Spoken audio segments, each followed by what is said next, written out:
والصلاة والسلام على رسول الله وعن أنس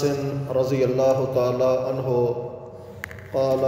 قال رسول الله صلى الله عليه وسلم إن في الجنة لسوقا يأتونها كل جمعة۔ انس بن مالک رضی اللہ تعالی عنہ فرماتے ہیں رسول اللہ صلی اللہ علیہ وسلم نے فرمایا، جنت میں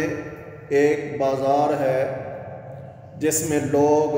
ہر جمعے کے دن آیا کریں گے۔ فتحب الریح الشمال، تو وہاں پر شمال کی طرف سے ایک ہوا چلے گی۔ فتحثوا فی وجوہہم وثیابہم، تو لوگوں کے چہروں اور کپڑوں میں خوشبو بکھیر دے گی۔ فیزدادوا حسنا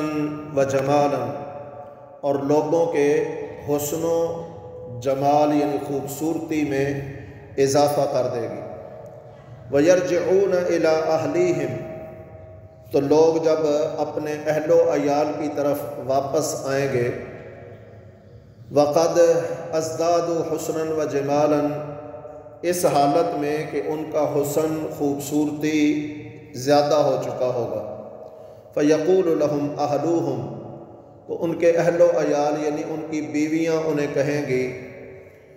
کہ واللہ لقد ازددتم بعدنا حسنا و جمالا، کہ تم ہمارے بعد خوبصورتی میں اور زیادہ بڑھ گئے ہو، یعنی تمہاری خوبصورتی اور حسن زیادہ ہو گیا ہے۔ فیقولون، تو وہ کہیں گے وانتم واللہ لقد ازددتم بعدنا حسنا و جمالا، تو وہ اپنی بیویوں کو کہیں گے کہ اللہ کی قسم تم بھی ہمارے بعد حسن و جمال میں اور خوبصورتی میں زیادہ ہو گئی ہو۔ اور رواہ مسلم، یہ حدیث صحیح مسلم کے اندر ہے۔ اس حدیث مبارکہ میں نبی کریم صلی اللہ علیہ وسلم نے جنت کی اس ایک نعمت کا ذکر کیا ہے کہ ہر جمعے کے دن ایک بازار لگے گا، اور چونکہ اس حدیث میں تو ذکر نہیں ہے، آگے حدیث آئے گی کہ اس جمعے کے بازار میں مرد سارے جمع ہوں گے، اور یہاں پر اللہ سبحانہ و تعالیٰ کا دیدار ہوا کرے گا، اور اہل جنت کے لیے اس دیدار سے بڑھ کر کوئی اور نعمت نہیں ہوگی۔ تو اس موقع پر شمال کی طرف سے ایک ہوا چلے گی جو انتہائی خوشبو والی ہوگی، جو ان کے جسموں اور کپڑوں پر خوشبو بکھیر دے گی اور ان کے حسن و خوبصورتی میں اضافہ کر دے گی۔ تو جب یہ جنتی اپنے گھروں کو واپس آئیں گے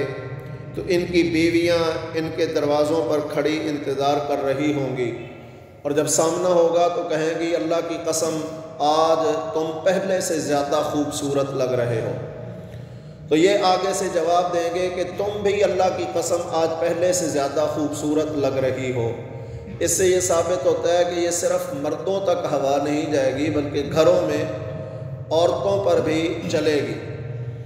یہاں اس حدیث مبارکہ سے ایک بات اور بھی ثابت ہوئی ہے کہ جنت جہاں پر کوئی گناہ نہیں ہوگا، لوگوں کے دلوں میں قدورت، نفرت، جرم کرنے کا کوئی اندیشہ یا جذبہ نہیں ہوگا، وہاں پر بھی عورتیں گھروں میں رہیں گی، صرف مرد اس بازار میں جایا کریں گے، اس لیے کہ مرد فطرتاً اپنی خواتین کے متعلق غیرت مند ہے، لیکن پتہ نہیں ہمارے ایمان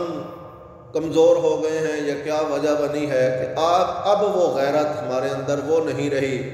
جو اہل ایمان کے اندر ہوا کرتی تھی۔ اب تو ہماری آنکھوں کے سامنے خواتین بے پردہ ہمارے گھروں سے نکل رہی ہوتی ہیں، بلکہ بعض اوقات ہم خود لے کر نکل رہے ہوتے ہیں اور احساس نہیں ہوتا کہ یہ تو میری عزت اور آبرو ہے، گویا میں اپنی عزت و آبرو کو لوگوں کی نگاہوں کا نشانہ بنا رہا ہوں۔ اللہ سبحانہ و تعالی ہماری اصلاح فرمائے اور ہمیں سمجھ کی اور عمل کی توفیق بخشے۔ اقول قولی ھذا واستغفر اللہ لی